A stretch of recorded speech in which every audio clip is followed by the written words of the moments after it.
Olá, bom dia, 9 horas e 37 minutos. Estamos começando o Boletim de Notícias com os principais assuntos desta manhã. Hoje é quarta-feira, 7 de agosto de 2024. Vamos ver como está o clima em São Paulo. Mais um dia de tempo firme, sem previsão de chuva, e as temperaturas seguem em elevação. O alerta segue para a baixa umidade do ar, que pode variar entre 21% e 30% na parte da tarde. Trânsito carregado agora na região central da capital. Temperatura nesta quarta-feira pode chegar aos 30 graus. Nós vamos a Roma porque o Papa Francisco retomou as audiências gerais após a pausa de verão iniciada em julho.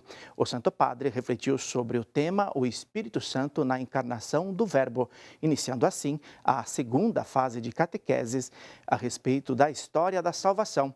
A repórter Nilza Maia é quem traz as informações. Bom dia, Nilza. Bom dia, Sidney. Uma ótima manhã a todos. Com base no Evangelho de Lucas 1,35, que diz: O Espírito Santo descerá sobre ti e a força do Altíssimo te envolverá com a sua sombra, o Papa Francisco recordou que o evangelista Mateus, ao escrever que Maria concebeu por virtude do Espírito Santo, confirma esse fato fundamental de Maria e do Espírito, e disse que a divindade do Espírito Santo foi estabelecida pela Igreja no Concílio Ecumênico de Constantinopla no ano de 381. Este artigo entrou na fórmula do credo, quando rezamos na missa que o Filho de Deus se encarnou pelo Espírito Santo no seio da Virgem Maria e se fez homem.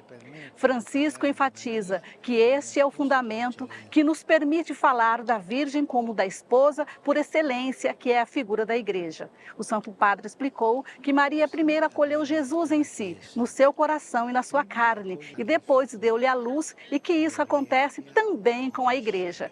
Primeiro acolhe a palavra de Deus, deixa falar-lhe ao coração, para depois dá-la à luz com vida e pregação.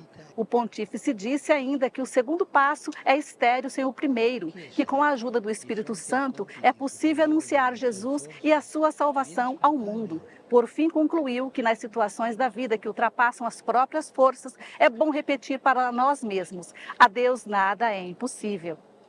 E se noi crediamo in questo, faremo miracoli. Nulla è impossibile a Dio. De Roma, Nilza Maia para o Boletim de Notícias. Obrigado, Nilza. Ainda em Roma, ativistas interromperam a audiência geral com o Papa Francisco. E no Oriente Médio, aumenta o temor pela escalada do conflito entre Israel e Líbano, assuntos em destaque na imprensa internacional. Ativistas de direitos dos animais interromperam a audiência geral com o Papa Francisco nesta quarta-feira. Duas mulheres invadiram a Sala Paulo VI com gritos e faixas. Elas afirmaram que touradas são um pecado. Segundo testemunhas, as duas são membros da filial italiana da PETA, Organização Pessoas pelo Tratamento Ético para Animais. Os guardas suíços as retiraram do local da audiência. Uma explosão foi registrada no norte de Israel e deve ter sido causada após a falha de um interceptor errar o alvo de drone do Hezbollah, atingindo o solo e ferindo civis. O Hezbollah disse que lançou drones sobre o norte de Israel e atacou um veículo militar israelense. Já o exército de Israel afirmou que vários drones foram identificados cruzando o Líbano e que foram interceptados.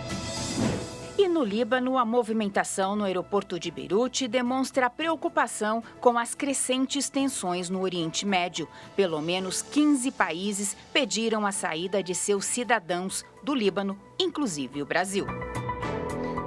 Voltamos aqui para o Brasil, porque no Senado Federal foi aprovado um projeto de lei que prevê isenção do FGTS e do INSS para aposentados que ainda trabalham. E o Tribunal Superior Eleitoral lança disque denúncia para combater a desinformação. De Brasília, o repórter Francisco Coelho tem os detalhes. Bom dia, Francisco. Bom dia, Sidney, a todos. O projeto de lei aprovado na Comissão de Assuntos Econômicos do Senado permite a isenção do pagamento do FGTS e do INSS de aposentados que decidirem continuar trabalhando.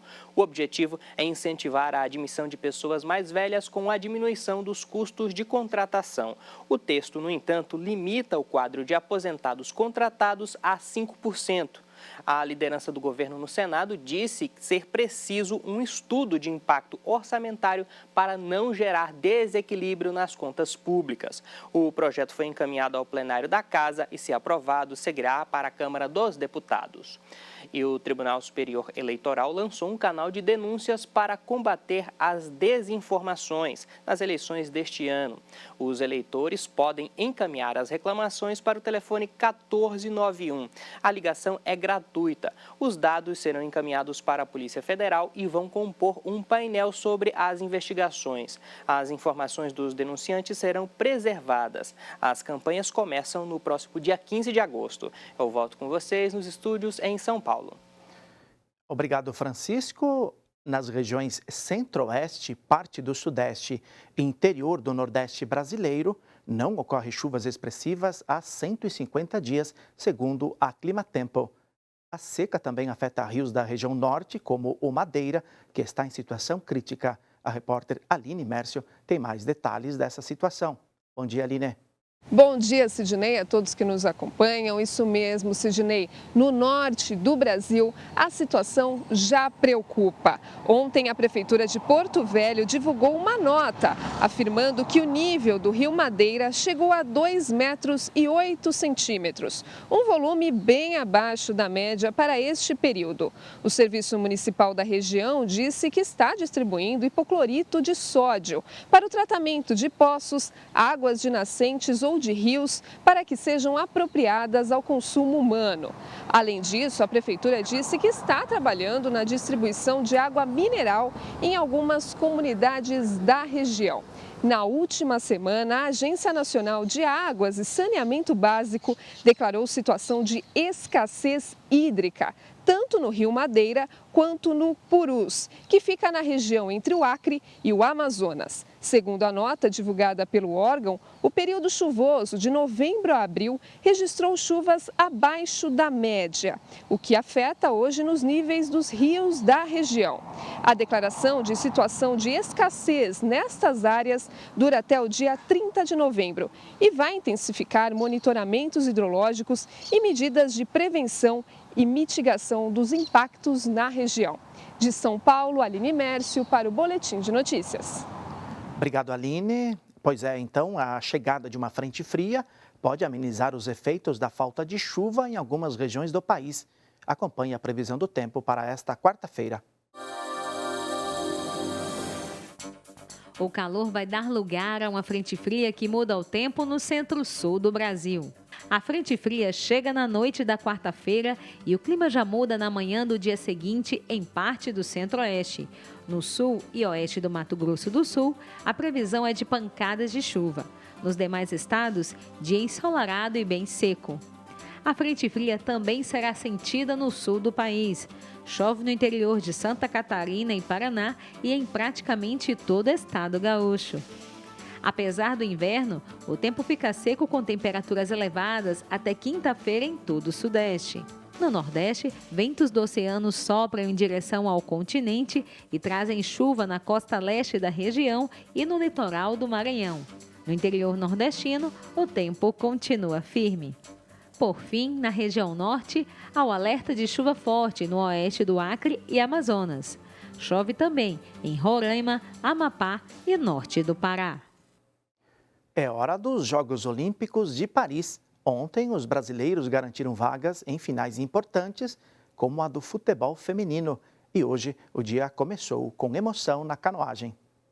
Detentor de 4 medalhas olímpicas, Isaquias Queiroz garantiu agora há pouco vaga na semifinal da categoria C1 1000 metros da canoagem em velocidade. Ele é o atual campeão olímpico dessa categoria. Quem também vai brigar por medalhas é a seleção brasileira de futebol feminino, que após 16 anos vai disputar uma final olímpica. Ontem, as brasileiras venceram a Espanha, atual campeã mundial, por 4-2. Na busca do ouro inédito, vão enfrentar as tetracampeãs olímpicas dos Estados Unidos, no sábado, ao meio-dia, horário de Brasília. Outro brasileiro que fez história na terça-feira foi Luiz Maurício, do lançamento de dardo, que em sua primeira participação numa Olimpíada atingiu a marca de 85 metros e 91 centímetros. Bateu o recorde sul-americano e se classificou para a decisão da modalidade.